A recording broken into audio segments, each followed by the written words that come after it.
Hello, everybody again.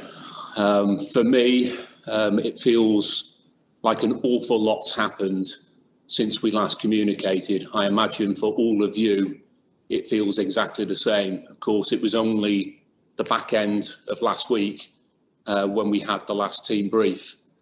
And today, I want to give the whole of an organisation a very important update, given that the situation continues to be very challenging indeed, and of course puts at risk the health and well-being of not only our guests but the citizens of Abu Dhabi and the United Arab Emirates.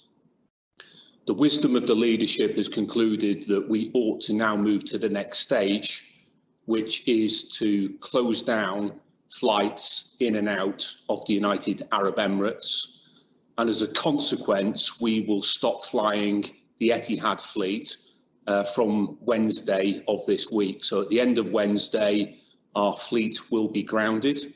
And at this point in time, we'll plan to ground the fleet for 2 weeks. Of course, that will be subject to review. This has been, as I explained last time round, a moving target. And it's probably anybody's guess exactly how this will play its way out. However, the important thing to do is to be cautious and to make sure that safety and well-being is our #1 priority. Of course, in putting the fleet on the ground, this is going to bring an enormous burden in regard to cash outflow on our business. And it's therefore that particular issue that leads me to announce that we will have to take a range of additional measures. And starting therefore from 1st of April, we will need to take a 50% salary reduction for all managers and above.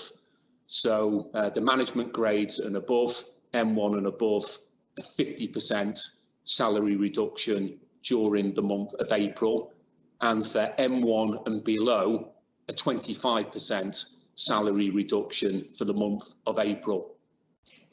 I know this is very difficult for everybody that we're asking to deal with this, and I know that this will rely upon you making your own personal and family plans as a consequence of these dramatic measures. But of course, if we don't do this, we'll struggle to preserve ourselves in the long term. But there can be absolutely no question, if we take the right actions, if we continue to stay focused, we will fight this one together. I want to make it clear, when we're talking about a salary reduction, it's salary and transport. I stressed last week, it doesn't affect housing and it doesn't affect schooling. And I really hope this will pass very quickly indeed. But of course, it will require us to look at making redundancies as well. We simply cannot avoid that now, given the way in which this situation continues to develop. However, I want to pledge, as I did last time, and I will continue to do, as and when we get to the stage of having to take any further measures, you'll always hear it from me first on behalf of the Etihad family.